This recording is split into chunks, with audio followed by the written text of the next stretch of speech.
hermano Lima, que estaba de guardián, me acuerdo yo que se quedó sentado ahí. Pero hermano, ese martes me marcó a mí para toda la vida. Para toda la vida, pues. Fueron como 2 horas de estar tirado, gimiendo, gritando, expulsando cosas horribles, pues. Entonces, ¿por qué digo eso? Porque pongo ese ejemplo como cualquier otra cosa. Imagínense que los niños, no vino un papá a recogerlo o una mamá. A nosotros nos pasa eso. ¿Sabe qué faltaría nada más? Que los encargados de niños vengan y digan: apúrense ustedes porque allá los están esperando. El peor de los pecados de la iglesia es eso.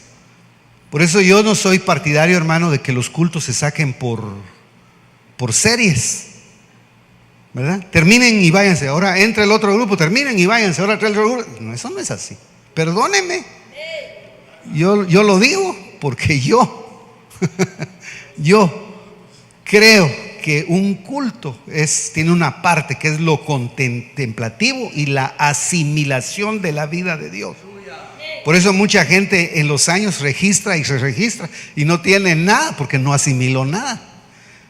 Hasta enfermos están porque solo vaya usted a un restaurante y come, ¿verdad? Y ya lo está sacando el que sirve y dan la vuelta, ¿verdad? Le recojo los platos y uno le mira y dice: lo están sacando. Así son los servidores que no esperan a que su señor coma.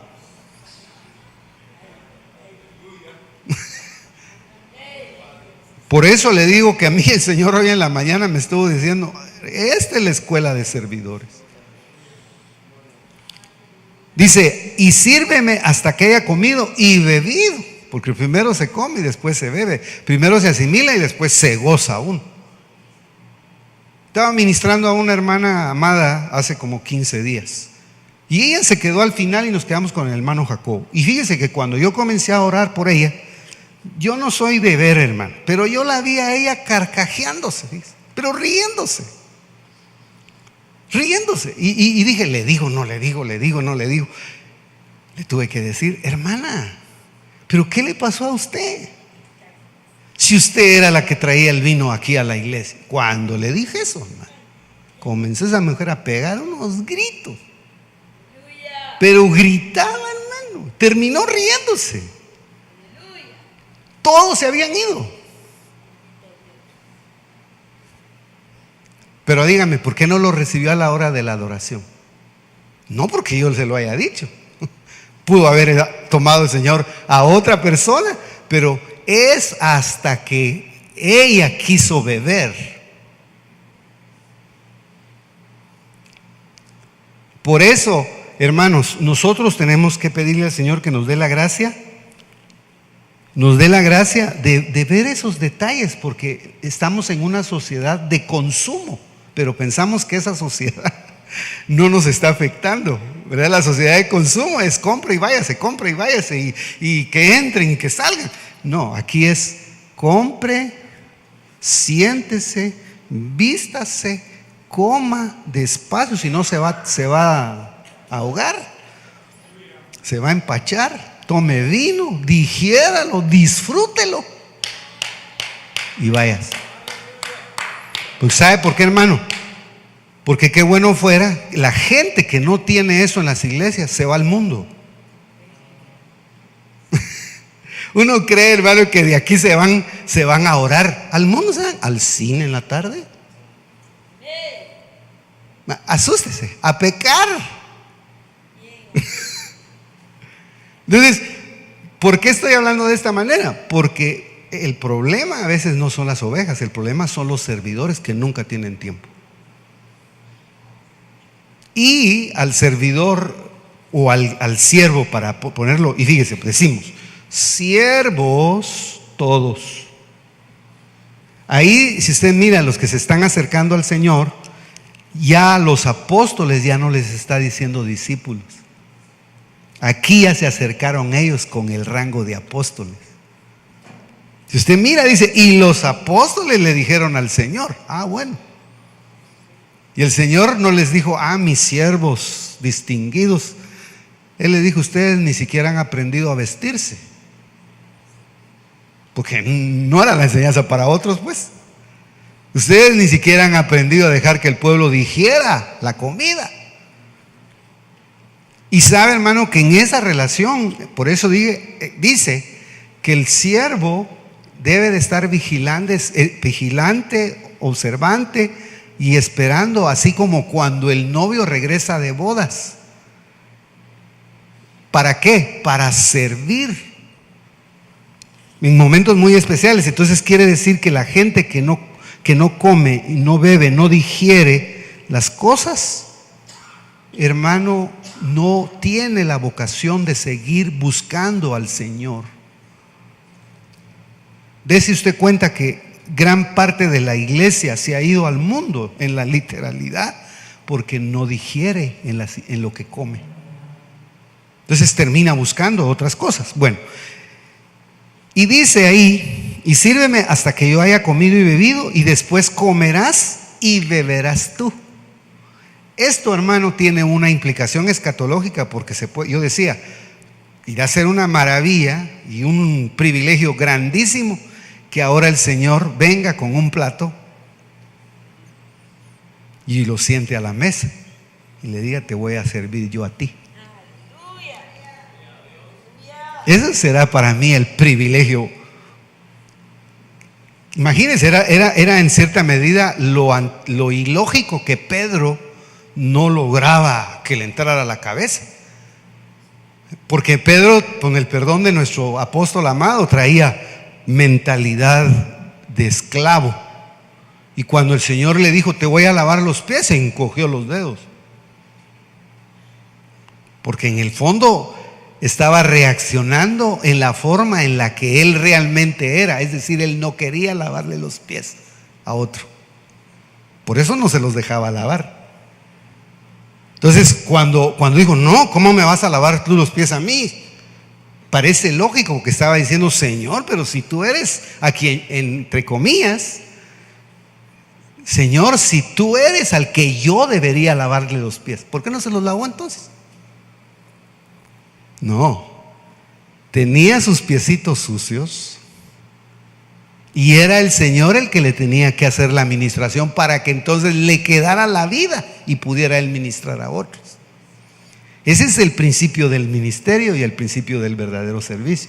Y no nos olvidemos, hermano, que el ministerio tiene un efecto multiplicador en el espíritu, como el pastor, las ovejas, como el encargado de área, las diaconisas, como el encargado de la alabanza, los que dirigen. No le demos vuelta. Un encargado pasivo, todos pasivos. Un encargado creído, todos creídos. Un encargado gritón, todos gritones. Un encargado rebelde, todos rebeldes. Eso se lo digo, hermano, porque ese tiene un efecto multiplicador. Por eso yo me pongo a pensar, qué delicado es cuando un ministro se vuelve arrogante. Mire usted, por eso dijo el doctor, el hermano Otto decía cosas, hermano, y no por decirlas.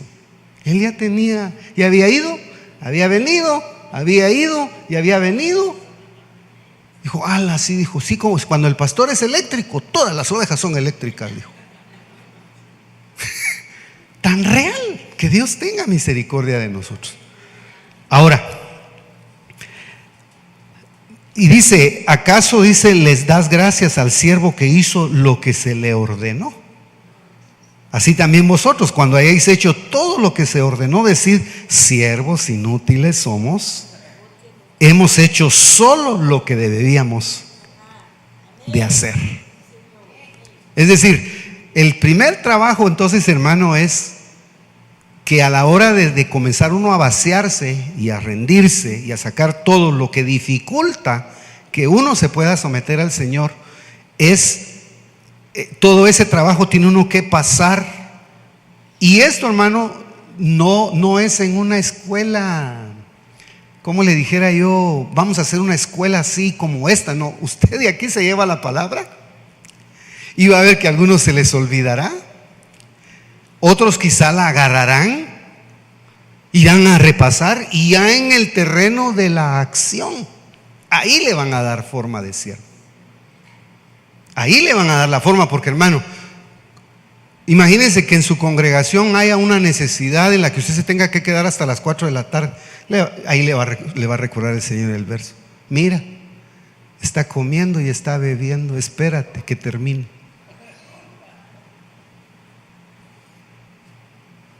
Si es, hermano, por el Espíritu esto, pues entonces esta parte yo la veo como necesaria.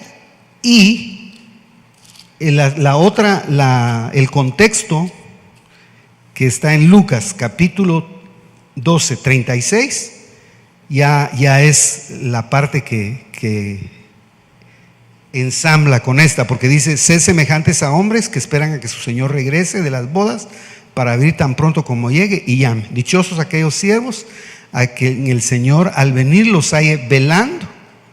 En verdad os digo que se ceñirá para servir y los sentará a la mesa, acercándose, les servirá. Entonces me pongo a pensar, tiene implicación escatológica, pero eso es el ciclo de servicio. Uno se mantiene vigente en el servicio cuando el Señor le pone mesa a uno. Pero le pone mesa porque uno también le ha puesto la mesa a su iglesia. Eso no lo olvidemos. También el contexto ahí sería, hermano, el Salmo 23, donde 23, ¿qué es? 5, 6, donde dice: tú preparas mesa delante de mí en presencia de mis angustiadores. Y si usted mira, el servidor, aún, hermano, porque la mesa también tiene que ver con la preparación que Dios da. Cuando dice yo te voy a servir, está hablando en el lenguaje de que Él es el que alimenta, Él es el que sustenta para que uno tenga que dar.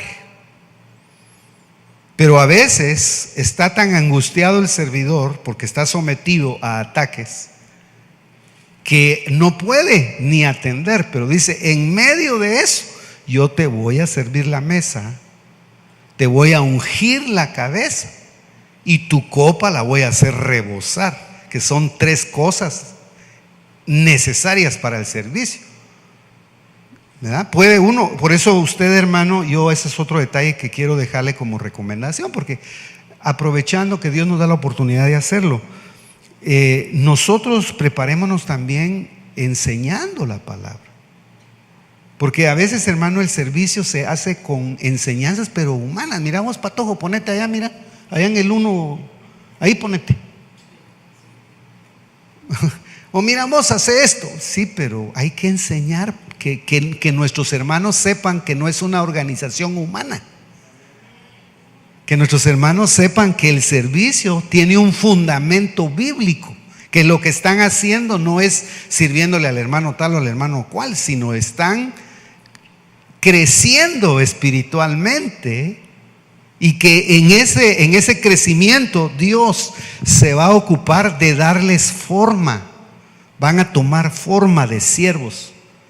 Esa parte yo la veo tan necesaria. Entonces, quiere decir, hermano, que la preparación es fundamental, y la preparación solo viene como resultado de que a uno lo estén discipulando y le estén enseñando y le estén diciendo cómo hacer las cosas. Con, obviamente, el ejemplo, por lo mismo que vimos ahí. El Señor le sirve a los que le sirven. Entonces yo puse acá, principio número 1, la escuela de preparación de siervos. En esa escuela de preparación de siervos hay que aprender un principio muy importante, que es el siguiente: que el Señor le sirve a los que le sirven. Es un principio de reciprocidad. Si Él le sirve a los que le sirven, ¿por qué usted no le va a servir a los que le sirven? ¿Verdad? Porque en el servicio se da esa relación.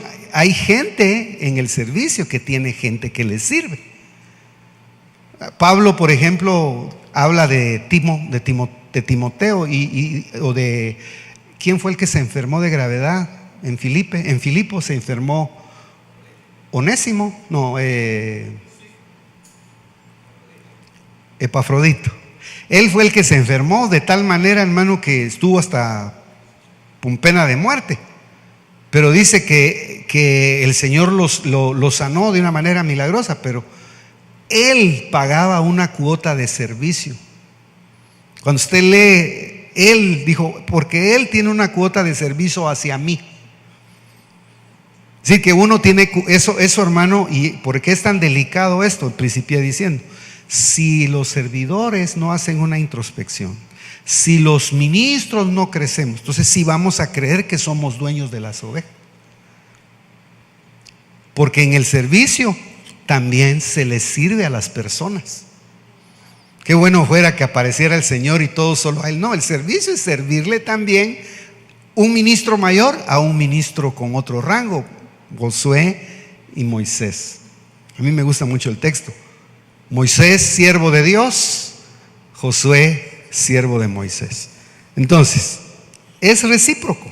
A veces uno, hermano, quiere que la gente le sirva y uno no sirve. Y eso es una enseñanza que hay que irla. ¿Cómo sería el trabajo que tendría que hacer un encargado de área para fomentar el servicio en su grupo?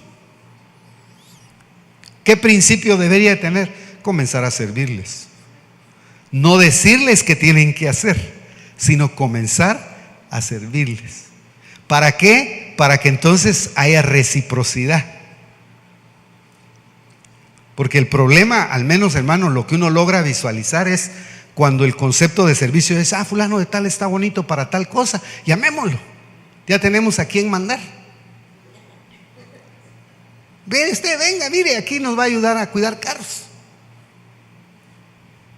Pero no es lo mismo, hermano, a que entremos a una escuela en la que tengo una necesidad, por decirle, ¿cuántos de sus encargados? Y es bueno decirlo porque tiene que ser aplicable a nuestras vivencias en la congregación.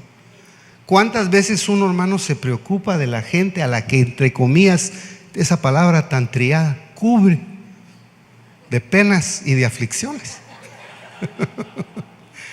¿Verdad? A veces más los cubre uno de otra cosa. Pero ¿será, hermano, que la persona que está encargada de otras le dice: mira, hermano, pues yo no te he visto?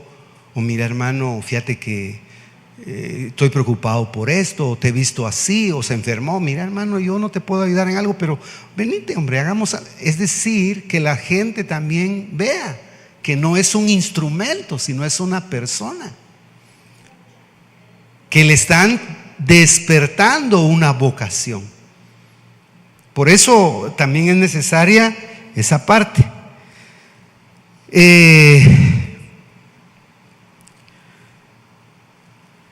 Yo puse otro principio aquí. Otro principio es: se puede ver cómo el siervo está sometido a su Señor y llega a alcanzar la utilidad para depender de lo que Él le ordena. Es decir, la utilidad la alcanza cuando Él se declara inútil.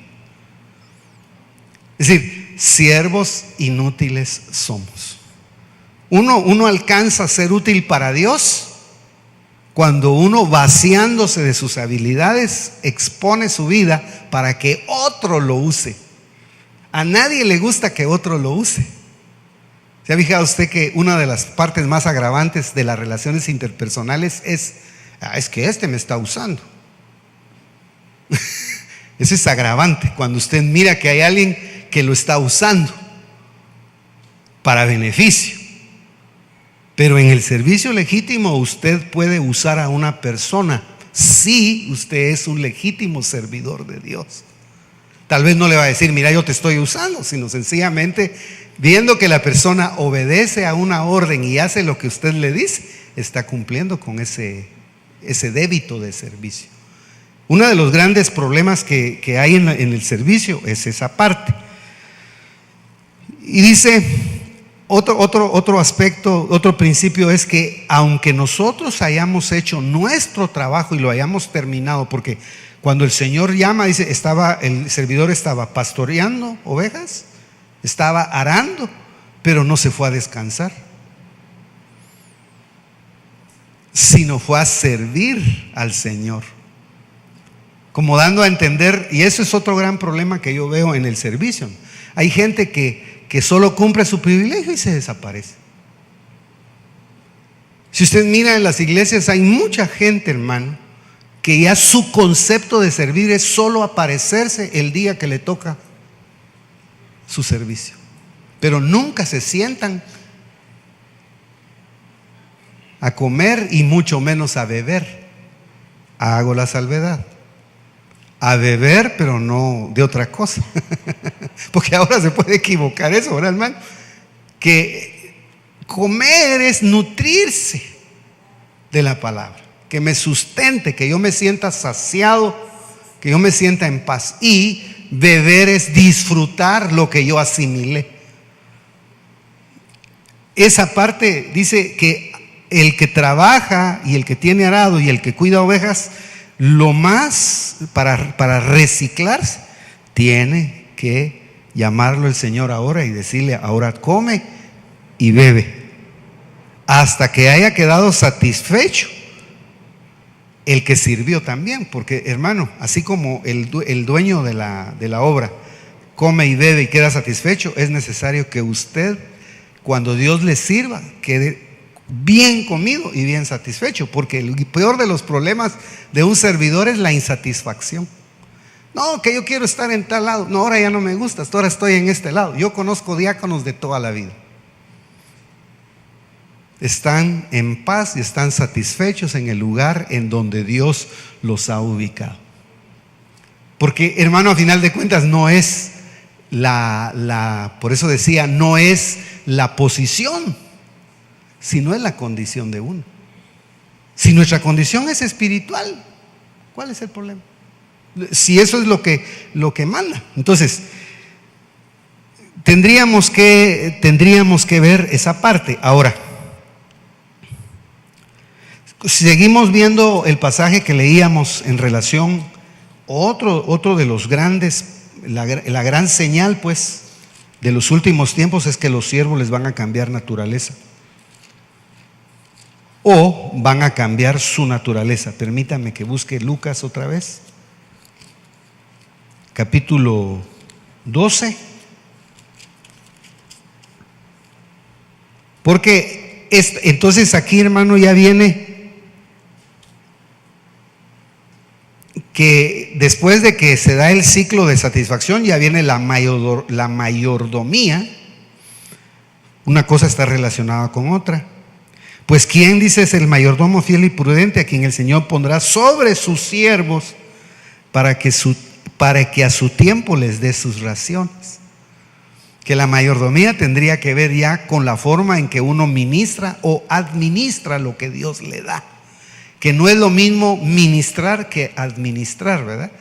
Porque ministrar es hacer el ejercicio del poder en favor de una persona, y administrar es dosificar el poder, ¿verdad? Hay gente que confunde esas dos cosas. Entonces, en este caso, ya digamos al que Dios encontró fiel, porque está en ese ciclo, el Señor lo pone sobre sus bienes.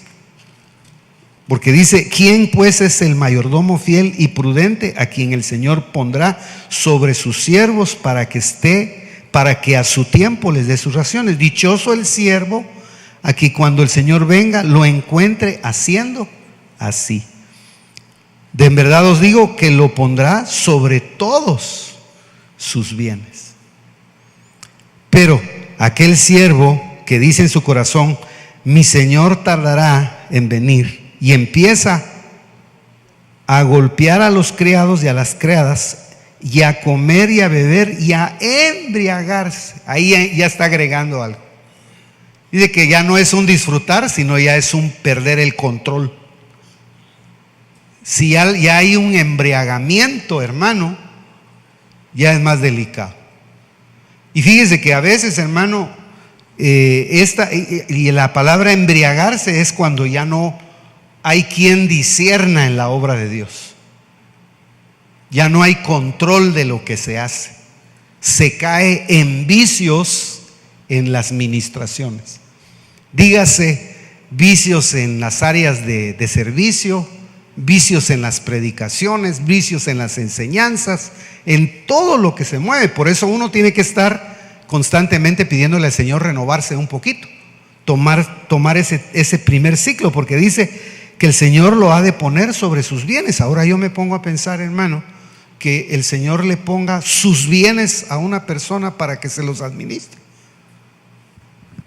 ¿Cómo sentiría usted que el Señor le dijera: bueno, aquí está la mesa, dones, liberaciones, la administración económica de la iglesia, proyectos, todo, aquí está, administralo tú? Esa parte es la complicada, porque ya es, vamos a decir, el servidor en un grado más superlativo, el que tiene que ir administrando las cosas. Parecen cosas simples, pero eso tiene que ver mucho. Dice: dichoso aquel a quien cuando el Señor venga, lo encuentre haciendo así. De verdad os digo que los pondrá sobre sus bienes. Pero aquel siervo que dice en su corazón: mi Señor tarda en venir, y empieza a golpear a los criados y a las criadas, y a comer y a beber y a emborrachar y a embriagarse, el Señor de aquel siervo llegará un día cuando no lo espera, y a una hora que no lo sepa, y lo azotará severamente. Fíjese, hermano, que la palabra azotará ahí, su relación es lo hará pedazos, lo hará pedacitos. Entonces lo que está diciendo es que lo que no se fomenta es la unidad y la fuerza corporal, sino que la iglesia termina dividiéndose. La iglesia, en lugar de tomar una característica, hermano, de fortalecerse espiritualmente, la iglesia lo que termina es dividiéndose. Porque el contexto, la llamadita de las Américas dice, mire, y aquel dice: el Señor de aquel siervo llegará un día cuando él no lo esperará, y a una hora que no sepa, y lo azotará severamente. La llamada lo cortará, dice, en pedazos. Bueno, por eso, hermano, es que hay congregaciones que no tienen fuerza, porque están hechas pedazos. ¿Por qué cree usted que yo me permití, con el permiso del Señor, quitar un poquito la palabra área y poner discipulado? Porque las áreas son muy tendientes a particularizar y a no servirnos los unos a los otros y a dejar de aprender. Entonces, el azote también es, creo yo, que es misericordia, porque al que es hijo, Dios lo disciplina, ¿verdad? Dios lo trabaja, Dios lo hace que reaccione. Y dice al final, dice: y aquel siervo, porque hay hasta niveles de azotes ahí, porque dice: y aquel siervo que sabía la voluntad de su Señor y no se preparó ni obró conforme a su voluntad, recibirá muchos azotes. Pero el que no sabía e hizo cosas que merecían castigo, será azotado poco. A todo el que se le haya dado mucho, mucho se le demandará, y al que mucho se le ha confiado, más se le exigirá. Entonces no se preocupe usted por tener iglesia grande o chiquita, ¿verdad? Hay gente que desea tener una iglesiona, así va a ser la demanda, no se preocupe. Sí, téngalo seguro que cuando ya juzguen a los ministros, ahí es donde vamos a ver quién es quién. Porque es así, pues. Entonces, por eso, la parte que a mí me inquieta es la necesidad, hermano, de que nosotros vayamos revisando si realmente estamos tomando forma de siervos, porque ahora cualquiera se llama pastor.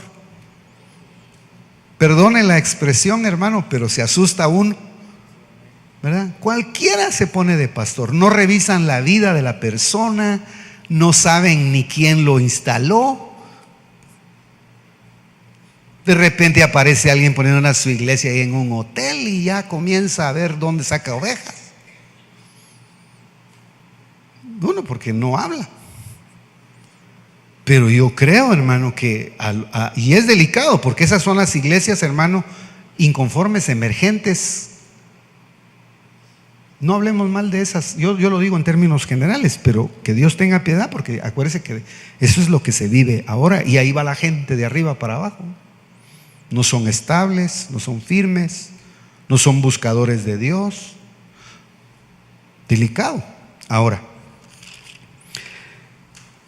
cuando usted mira, yo dejé esta parte como de último, porque esto es consecuencia de tener una mala forma de ver. Al final, cuando usted mira, incluso al final de toda esa narrativa, el Señor está diciendo: ustedes deberían de examinar los tiempos. Como que dice el Señor: bueno, si ustedes miran que está nublado, va a llover, y todo lo que dice al final, va a venir un aguacero. Y en el verso 56 dice: ¿por qué no examináis el tiempo presente? Ahora, ¿será, hermano, que solo hay que ver los tiempos en cuanto a lo ecológico? ¿O será que hay que ver cómo se están marcando los tiempos en cuanto a los ministerios? Porque los ministerios también están incrustados en el espacio celeste. Son estrellas, y ellos en determinado momento se mueven en medio de los tiempos. Entonces, yo creo que una de las señales también de que el Señor está, como le dijera yo, a las puertas, es que los ministerios, hermano, están perdiendo su equilibrio. Se están volviendo, digámoslo de esta manera, con temor de Dios, codiciosos, y los está matando la avaricia. ¿Por qué digo eso?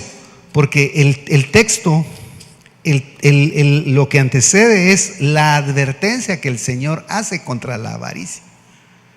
Fíjese que ahí curiosamente el Señor va caminando y aparece un hombre de entre la multitud y le dice: Señor, dile a mi hermano que reparta bien la herencia conmigo. Volvemos a regresar al pródigo, y el Señor comienza a hablar y comienza a decirles, dice: ¿quién me ha puesto por juez o por árbitro entre vosotros?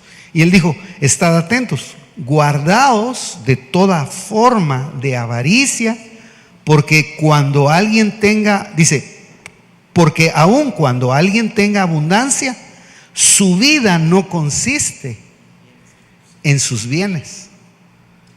Es decir, que la vida no depende de lo que tengo, la vida depende de Dios. Claro que es fácil decirlo, ¿verdad? Pero la vida no depende de los bienes, hermano. La vida depende de Dios. Y usted sabe que ahí aclara el Señor y pone un ejemplo, y pone el ejemplo de aquel, dice, que tenía un terreno fructífero y le había dado mucho. Hay una versión que no dice bienes, sino dice: tengo mucho fruto. Voy a derribar estos graneros y voy a hacer uno más grande. Y comienza él a hacer sus planes y a dialogar con él mismo. Y al final dice: necio, ¿no sabes que hoy en la noche te vienen a pedir el alma? Porque al final, hermano, el gran problema del servidor es su alma. Ahí usted mira que dice: y diré a mi alma, tienes muchos bienes. Dice: y le diré a mi alma, alma, tienes muchos bienes depositados para muchos años. Descansa, come, bebe y diviértete. Es Lucas 12:19. Entonces, el problema, hermano, es que la iglesia ha perdido su vocación de servicio porque toda la vida está cansada. ¿Y por qué está cansada? Porque no se alimenta, porque no disfruta, porque no se deleita en Dios. Y como, hermano, está cansada y pierde su ritmo, hablemos aplicándolo al servicio. Entonces, hermano, mejor lo que hace, en lugar de deleitarse en la presencia de Dios, es divertirse en otras cosas. Y acuérdese que estamos viviendo la época de la entretención. Yo me quedo sorprendido, hermano, y tenemos que luchar, porque usted mira que tras un espectáculo viene otro espectáculo, tras un espectáculo viene otro espectáculo, hermano, que viene un circo, que viene un cartista, que viene un cantante. Aquí en Guatemala ya tenía rato que venían muchos los artistas, pero de hace, ¿sabe? Yo desde cuando comencé a detectar que comenzaron a venir los artistas, desde cuando comenzaron los conciertos de la música cristiana. Fue un paralelismo. No se dio cuenta la iglesia que lo que hizo fue comenzar a exhibirse. Entonces dijeron en el otro lado: no, si aquí hay plata, también nosotros podemos mandarle a traer a su Vicente tal cosa, o le podemos mandar a traer a su sí, hermano, porque se abren puertas. Y parecen mentiras, pero no es así. Entonces el mundo del espectáculo, hermano, y es tan fuerte que el mundo del espectáculo ya ha entrado a la iglesia. El espíritu, hermano, de los artistas ya literalmente entró a la iglesia. Ahora, regresemos a 15 años atrás. Yo nunca pensé que eso fuera a suceder, pero hoy es una realidad.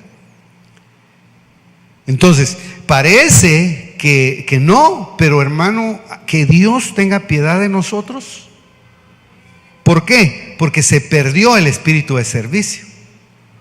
¿Y por qué se perdió el espíritu de servicio? Porque, hermano, la gente está dejando de deleitarse en el Señor. Ahora, termino con esto.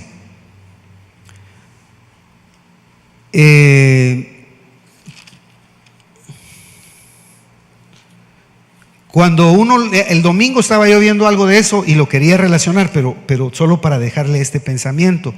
Y el siervo dice: ¿quién es realmente? ¿Qué cuidado tiene que tener el siervo de no pasar esa frontera? ¿Dónde se está volviendo uno codicioso? ¿Dónde le está ganando la avaricia? Y al ya tener ese espíritu, hermano, automáticamente eso ya se refleja. Y no estamos hablando solo de dinero material, pues, sino es aquel que ya solo está pensando en él, en acumular para él, pues. Porque dice en el contexto de Lucas capítulo 12, cuando está hablando acerca, hermano, del ojo bueno y el ojo malo, porque en Lucas 12, 22 dice: y dijo a sus discípulos: por eso digo, no os preocupéis por vuestra vida, qué comeréis, ni vuestro cuerpo, qué vestiréis. Porque la vida es más que el alimento, la vida es más que el vestido. Pone como prioridad la vida. Y no creo yo que no se esté refiriendo a la vida bios, como dicen, sino es a la vida zoe, a la vida espiritual. Eso es más. Ahora, el ojo tiene que ver mucho. Dice: si tu ojo es, yo estaba viendo que el ojo bueno es el ojo generoso. ¿Y cuál debería de ser el corazón del servidor? Es el que da de lo que le da Dios. Pero ¿cómo va a dar si el Señor no lo sienta a la mesa? Si no lo sienta el Señor a la mesa, téngalo seguro que su ojo va a ser malo, porque va a estar viendo otras cosas.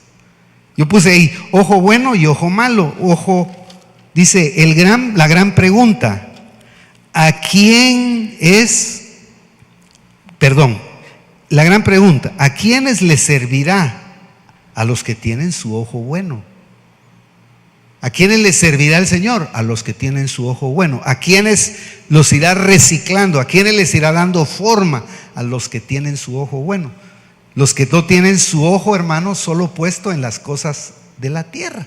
Por eso Pablo en Colosenses 3, 1 y 2 dice: poned la mirada en las cosas de arriba, que es el contexto de buscar primeramente el reino y su justicia. Mirar primero las cosas espirituales. Y lo demás Dios lo añade. Aún, hermano, aún en la obra de Dios. Hay gente que en su corazón, en la obra de Dios, está buscando lo material. No, es buscar primeramente el reino de Dios, y lo demás es añadido. El ojo bueno viene de una etimología ayim tubaj, que quiere decir generosidad.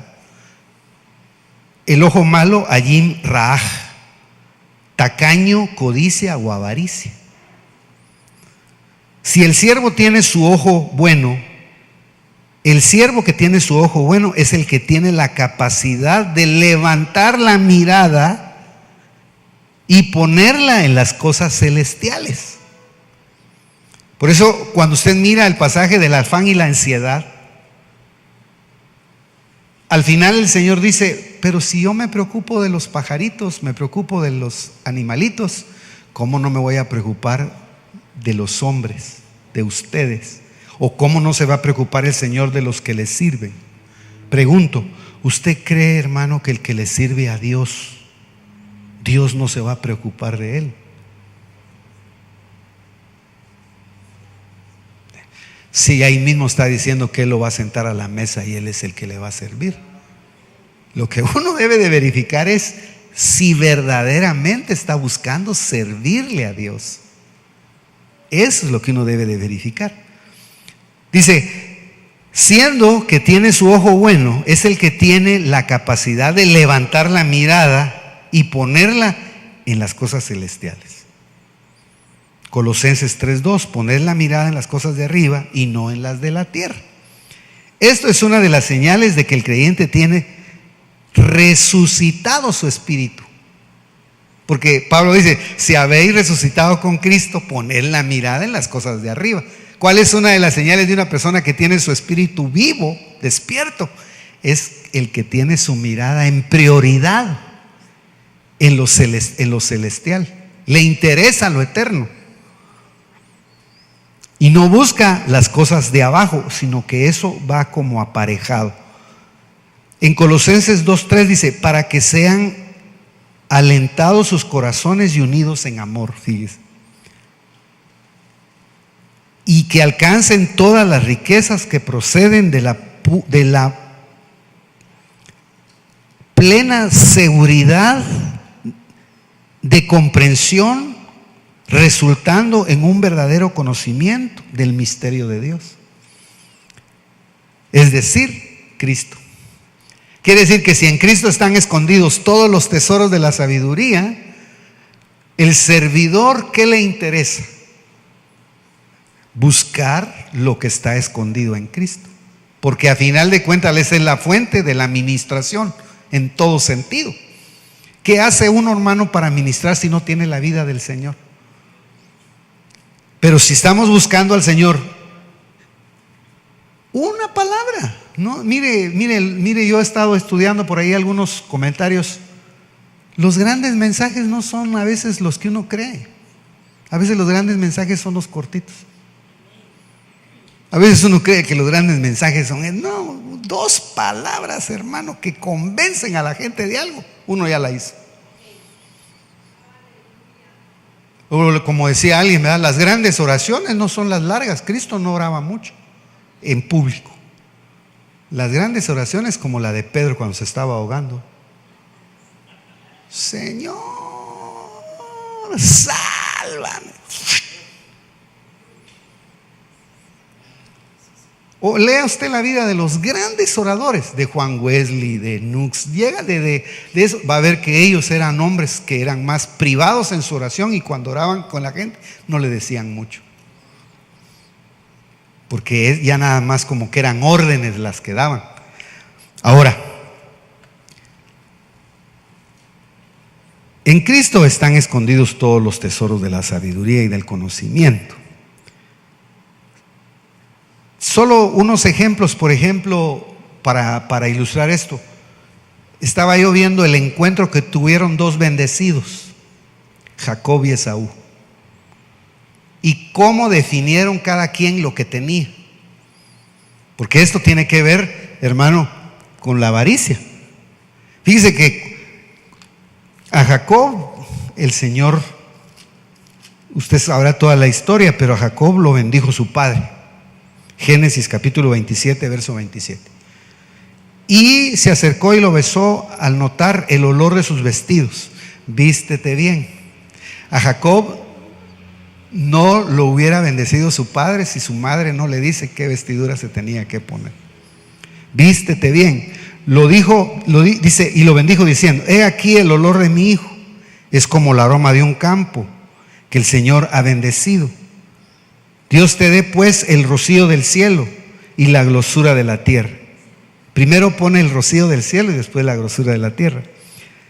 Y abundancia de grano y de mosto.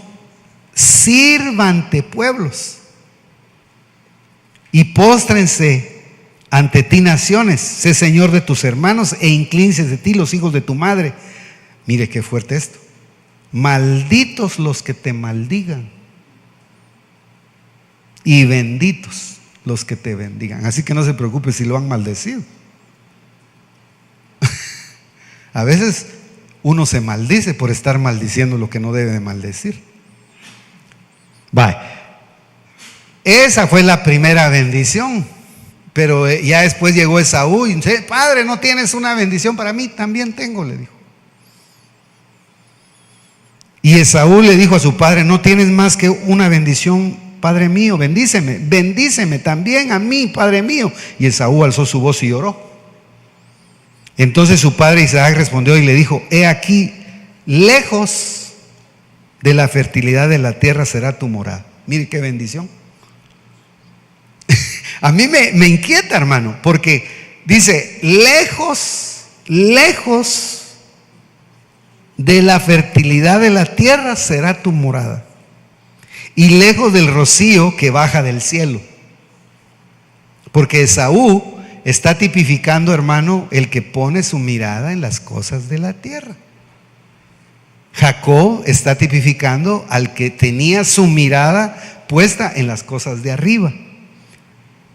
Fíjese: por tu espada vivirás, es decir, por tu espada prosperarás. Es decir, que Esaú había sido bendecido. Cuando viene caminando Jacob, hermano, dice que él alza la voz, alza la vista. Y cuando levanta la vista ve que su hermano viene con 400 hombres. Pero como Jacob, hermano, no había pasado el tiempo en la casa de Labán solo trabajando, sino también preparándose para ese encuentro. Entonces cuando él vio, dijo: esta es una puerta. Y estaba antecedida por otra puerta, que era el ángel con el que peleó. Pasó primero la batalla espiritual y después la batalla con los hombres. Y cuando peleó la batalla con los hombres, no la peleó de pie, la peleó de rodillas. Porque él estaba consciente, hermano, que no llevaba guerreros, él llevaba niños, ovejas y animales. El servidor debe de entender, hermano, que él es el que conduce, él es el que paga el precio de humillarse delante de Dios, para que pueda pasar los niños, la gente que tiene que ser enseñada y los animalitos. Si usted mira el texto, por eso es como una inversión volver uno a tomar su posición delante de Dios, porque a mí me gusta mucho el pasaje de Jacob. Jacob viene y lo que más amaba lo puso hasta de último. Y él no se puso atrás, él se puso adelante y comenzó a tirarse. Algunos creen que no solo 7 veces se tiró, que el término 7 ahí es que él se estuvo humillando, y cuando lo comenzó a ver Esaú que se tiraba y que se tiraba, le llamó la atención, le comenzó a bajar. Imagínense que Esaú dice que quiere decir cabra peluda, habitante en guarida de demonios, dice que quiere decir Esaú. Seir. Y fíjese que cuando sabe para dónde se quería llevar Esaú a Jacob, a Seir. Eso es lo delicado, porque el asunto era: lo encuentro y que se vaya conmigo. Y le dijo: bueno, entonces vámonos pues, te abrazo, te beso, y ahora vámonos para Seir. En otras palabras le dijo: sí, te voy a llevar a un lugar donde hay guarida de demonios. Pero Jacob, como él su mirada la tenía puesta más allá, Jacob se fue a Sucot, que es el lugar de las cabañas, el lugar en donde, hermanos, nos enseñan que nosotros aquí no somos más que pasajeros. Usted no puede hacer su habitación y decir, ya la hice aquí en la tierra, aquí nada más estamos haciendo una practiquita. Si uno lee la historia, y fíjese que hasta el final del pasaje de Génesis 33, Jacob termina construyendo su casa, y en el lenguaje hebreo construir casa no es solo construir una estructura, sino es levantar una escuela teológica. Eso es lo que se entiende en el lenguaje hebreo. Es que el que levanta casa levantó una escuela en donde la prioridad es la enseñanza de la palabra para que el pueblo crezca. Si nosotros estamos levantando una casa en la congregación en donde estamos, nos debemos de preocupar por enseñarle la palabra a las personas que se sientan ahí y que aprendan la palabra. Porque, hermano, uno de los grandes problemas es eso. Hay mucha gente, hermano, que la llevan y la traen, pero cuando usted ya la examina. Yo estaba hablando con una persona hace días acerca de la administración, una persona que tiene ya casi como 25 años de estar en el evangelio, y ¿sabe qué me dijo? Me siento como niña, no sé, no entiendo qué me pasó. Sí, porque le torcieron su manera de pensar. Entonces, ¿qué importancia tiene esto? Porque, hermano, si usted lee Génesis capítulo 33, usted va a ver que ahora viene Jacob. Pero me llamó la atención esto, que cómo se definieron ellos en su riqueza. Porque Esaú dijo, mire, venía, permítame mejor que lo lea, 33. Dice, pero Esaú dijo, tengo bastante. El término tengo bastante, yo lo estaba estudiando, y en hebreo es, Esaú expresó, se lo voy a leer.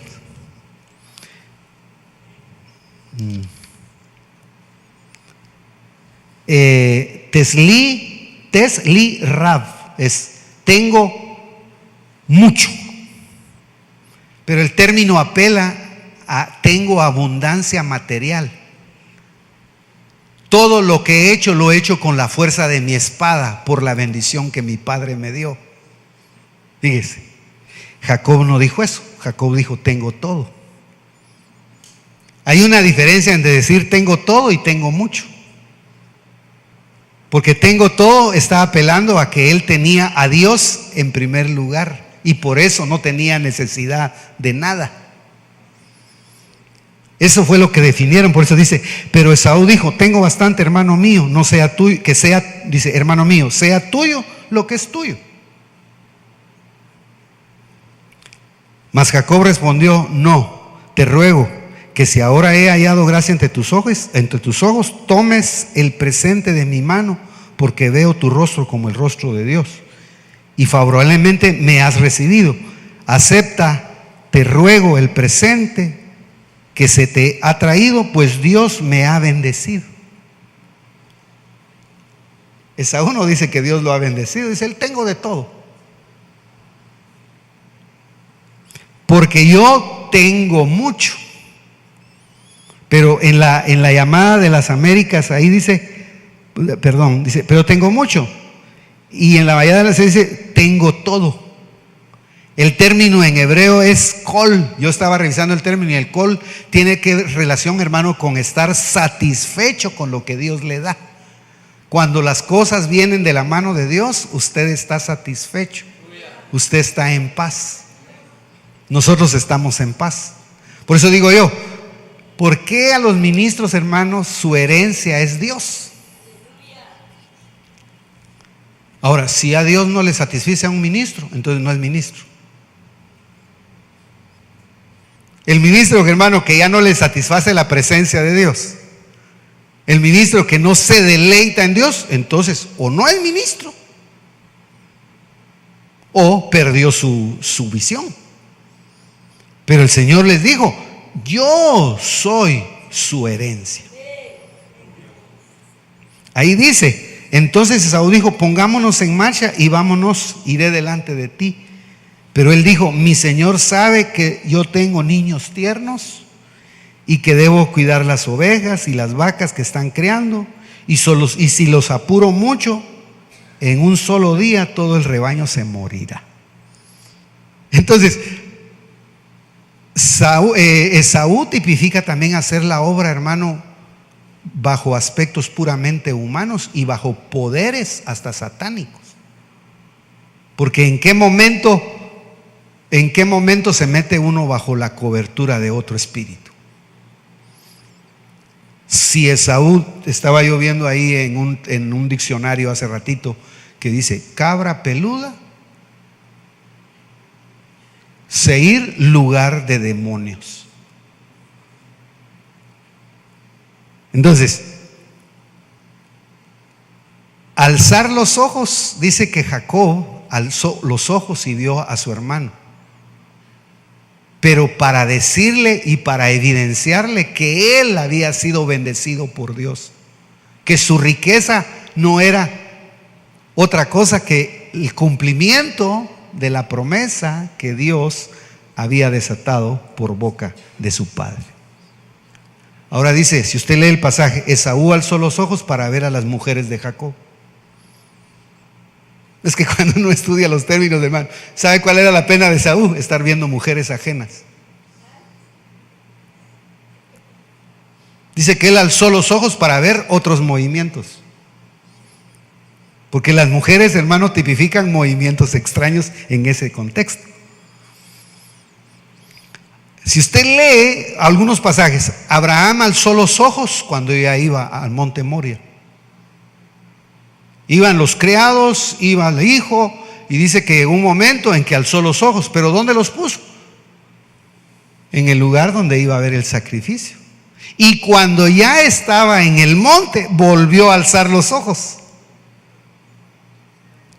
para ver de dónde venía el sustituto de su hijo. Por eso yo digo, ¿qué importancia tiene? ¿En dónde tiene uno puesta su mirada? El ministro no puede estar poniendo sus ojos en otras cosas, sino su mirada la tiene que estar poniendo en el Señor. Si usted lee todos esos pasajes, yo estaba sacando una listita de quienes alzaron sus ojos. Abraham alzó los ojos 2 veces. Isaac y Rebeca alzaron los ojos cuando se encontraron. Si usted mira Génesis capítulo 24, versos 63 y 64, dice que venía Jacob, alzó los ojos y vio a Rebeca.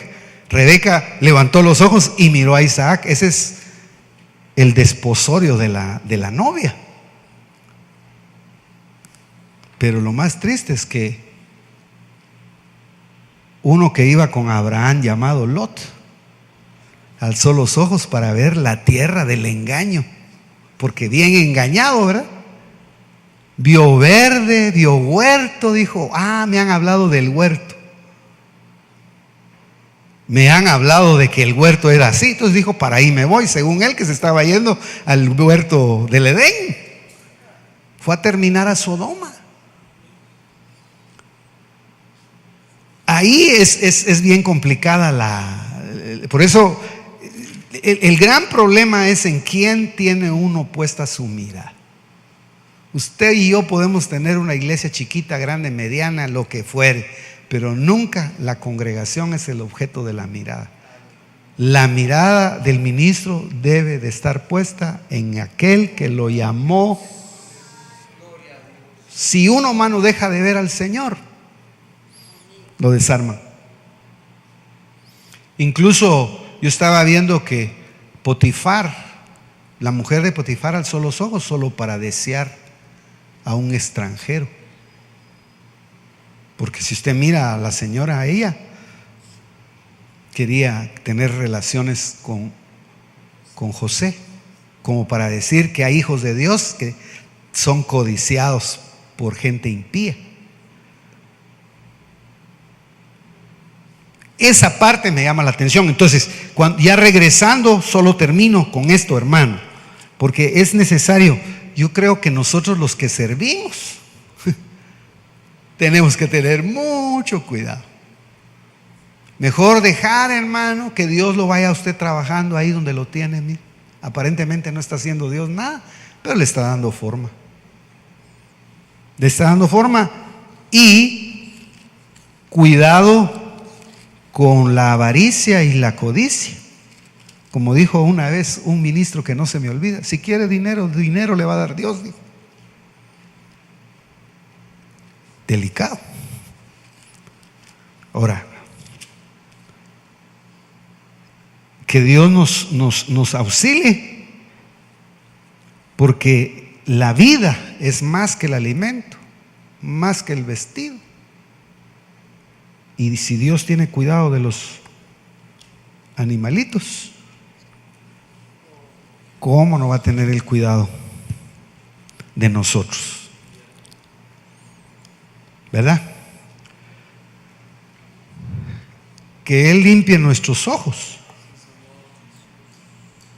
No es ver mucho tele tampoco, o ver menos, ¿verdad? Porque a veces le damos duro a los instrumentos. No, es dónde está el corazón. A veces dicen, ay hermano, no, es el corazón. ¿Qué es lo que determina en qué tengo puesto mis ojos? Ese es el punto. Porque tarde o temprano, hermano, se va a manifestar en qué tiene uno puesto su corazón. No se ve en el tiempo, eso se ve con los años. Los que ya caminamos un poquito nos damos cuenta que en los años usted va diciendo, ala, pero tan lindo el hermano, pero ahora cómo está de raro. O saber cómo nos mirarán a nosotros, ¿verdad? Porque uno solo mira de un lado para otro, pero cómo nos mirarán los hermanos es el punto. Una vez me dijo a mí un hermano, ¿y dónde vive hermano Ángel? En la zona 3. Todavía, me dijo. ¿Qué me quiso decir? Es que, hermano, son detalles que es necesario considerarlos. Yo digo que nos podemos inscribir en la escuela de siervos. No vayamos a muchos seminarios, estudiemos los pasajes de la Biblia y ahí va a ver que ahí no se pierde uno. Amén. Nos alegramos siempre que Dios nos ayude. No sé si hay algún comentario, mi hermano Abelito.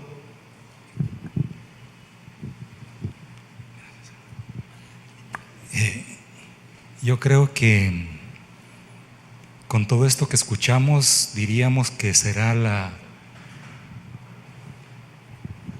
descripción de un legítimo siervo llamado para servir.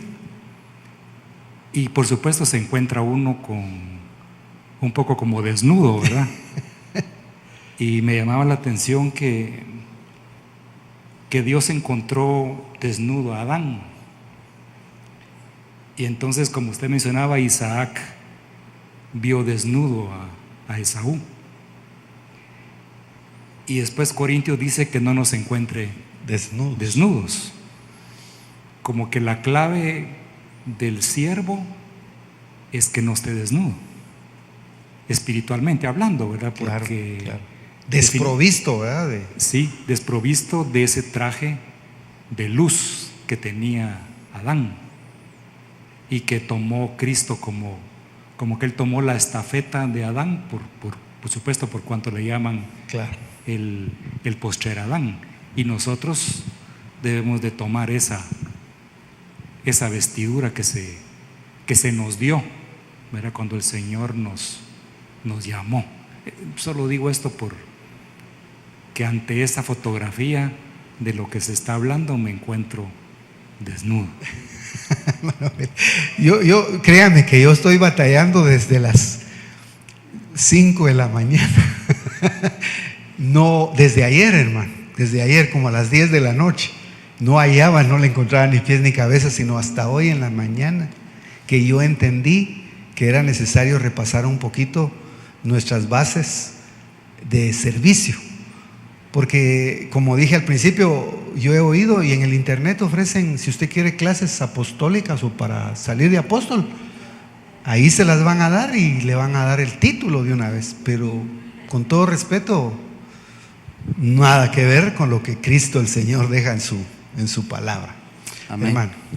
Sí, realmente lo pone uno a meditar la palabra, ¿verdad? Porque yo estoy al frente del ayuno aquí en la iglesia y Y a veces por la cuestión del tiempo y que uno personalmente piensa que los hermanos se tienen que ir, uno corta a la 1 en punto, ¿verdad? La situación, y hay gente en el altar que seguramente se quiere quedar ahí. Y de veras yo bendigo al Señor por la palabra, porque yo como siervo he sido malo porque no me he quedado hasta el final, hasta que se levante el último de los hermanos que viene al ayuno, ¿verdad? Así que, como dice hermano Abelito, ya ante ese espejo dan ganas de decir mejor. El día domingo no vi a la hermana realmente, pero una hermana se quedó aquí, mire. Uno puede ver a alguien, ¿verdad?, que está ahí acostadito, pero ¿qué estará haciendo Dios? Pues, es decir, por eso, hermano, el culto para mí, pues es la cita que Dios nos da para que nos encontremos con Él. Y es tan fuerte porque es ahí donde nos hacemos todos uno y donde uno sustrae fuerzas.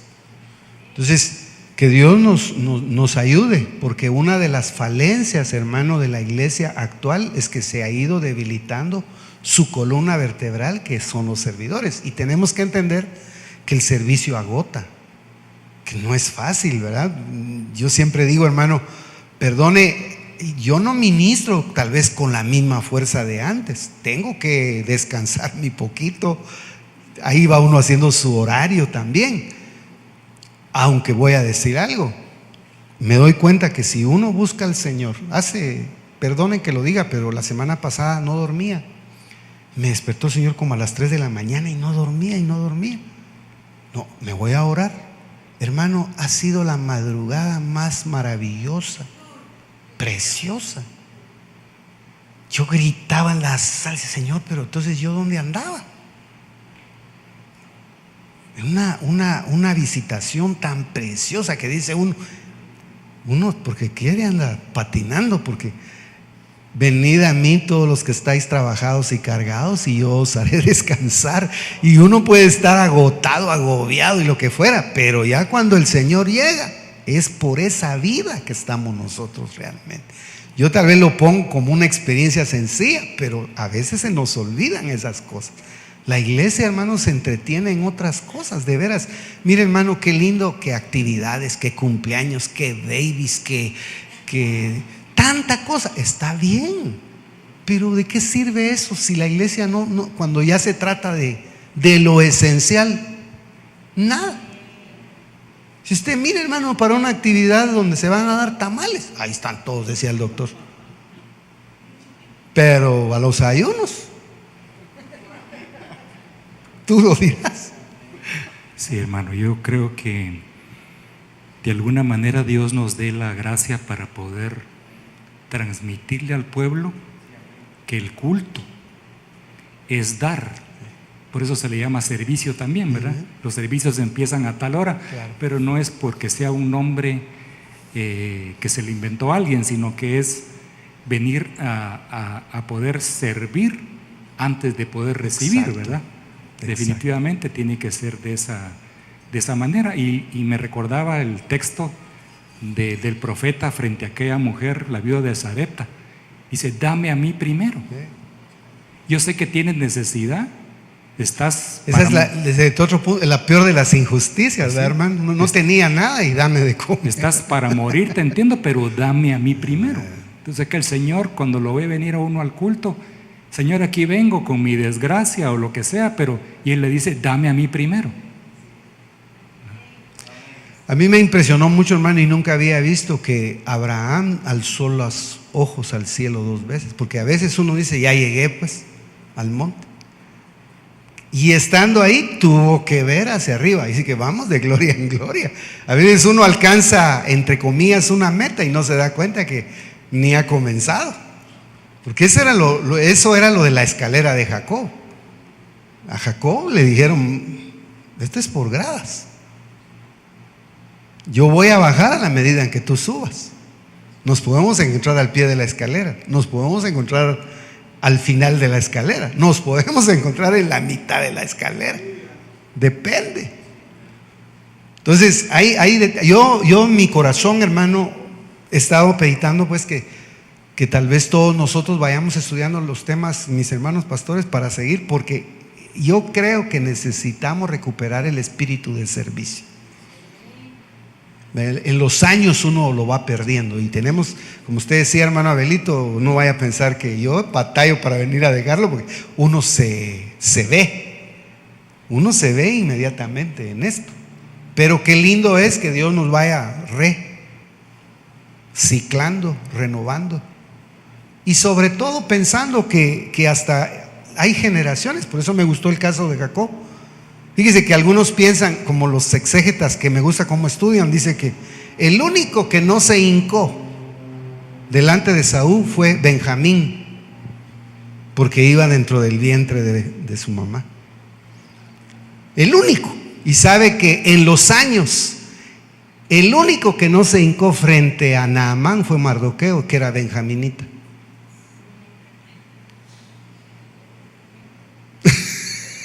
Por eso es que a veces uno, hermano, cuando ya comienza a pensar, dice que le reclamaron a Mardoqueo que por qué no se hincaba frente a Amán. Dijo, no, porque yo vengo de una tribu que no se hincó delante de Esaú.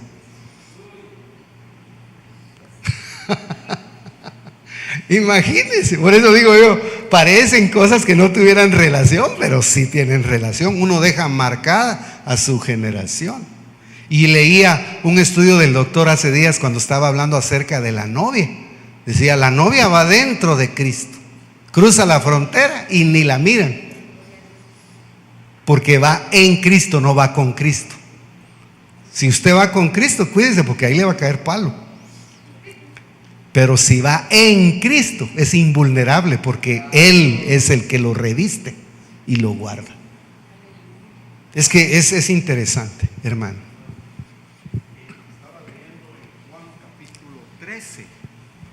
Algo que me llamó mucho la atención en el versículo 4. Es cuando el Señor va a lavarle los pies a los apóstoles. Dice así: se levantó de la cena y se quitó su manto. Eso me llamó mucho la atención. Sí. Y en el 12 dice: así que después que les hubo lavado los pies, tomó su manto. Como que cuando él les iba a servir, ahí se despojó él de toda su realeza, ¿verdad? Se quitó su manto y después se lo volvió a poner otra vez.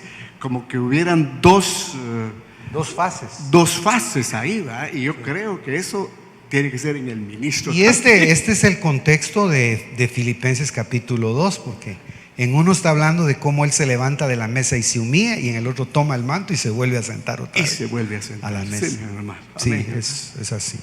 Generalmente, hermano, cuando se sirve se despoja uno de lo que cree que es. Después Dios lo honra. Es increíble. Hermano, el alma, eso tiene usted que entender y comprender. El alma de una iglesia, primeramente, es el Señor y su Espíritu, pero no es un apóstol. Son los ministerios con un cuerpo de servidores. ¿Qué hace un arquitecto si no tiene albañiles? Puede ser muy buen arquitecto, hermano, pero sin albañiles se queda ilusionado. Sí, lo que pasa, hermano, que a veces se hace superlativo, y por eso es que cuando usted estudia la vida apostólica, el apóstol es cabeza, pero es cimiento. No es solo cabeza, es también cimiento, es donde todos pasan encima. Es interesante los equilibrios. Hermana Sarita. Fíjese, ahora que usted decía hablando de la iglesia, cuando el hermano Otto explicó las 3 creaciones del huerto, él decía que la mejor era las Evas dentro de Adán. Sí, hermano, porque es la iglesia que está ya guardadita, ¿verdad? Preservada. A mí me inquietó porque ayer estuve yo viendo el tema de las parucías, y en ese tema el doctor habla de cómo la iglesia va a ser guardada siempre y cuando, incluso para pasar fronteras, dimensiones. A veces uno no pasa de una dimensión a otra porque uno no va en Cristo, sino va acompañándolo. También él decía que no es lo mismo estar en Cristo que con Cristo. Con Cristo, exacto. Sí, es una bendición, hermano, que Dios nos despierte el espíritu de servicio, ¿verdad? Y que Dios nos vaya dando forma, porque no hay otra. Amén. Le damos gracias a Dios. Le damos gracias a Dios por su presencia, por su amor, por su paciencia, por que de alguna manera Él siempre nos está exhortando, nos está guiando y siempre de alguna forma pelea con nosotros para trasladarnos su palabra. Digo esto, hermano, porque uno a veces no dispone su corazón para que la palabra llegue, y Él nos está inquietando y nos está llamando para que nosotros escudriñemos su palabra. Le damos gracias al Señor. Padre, te damos gracias por esta mañana. Agradecemos, Señor bendito, que siempre tú nos provees. Reconocemos que necesitamos cada día que tú vayas cambiando nuestro espíritu, Señor. Te damos gracias porque nos has hecho partícipes de la bendición, Señor, de estar ministrando. Te rogamos que vayas iluminando nuestra mente, que traigas luz a nuestro corazón en estos días, Señor, en el nombre de Jesús. Gracias, Señor. Amén. Dios los bendiga, hermanos, los guarde.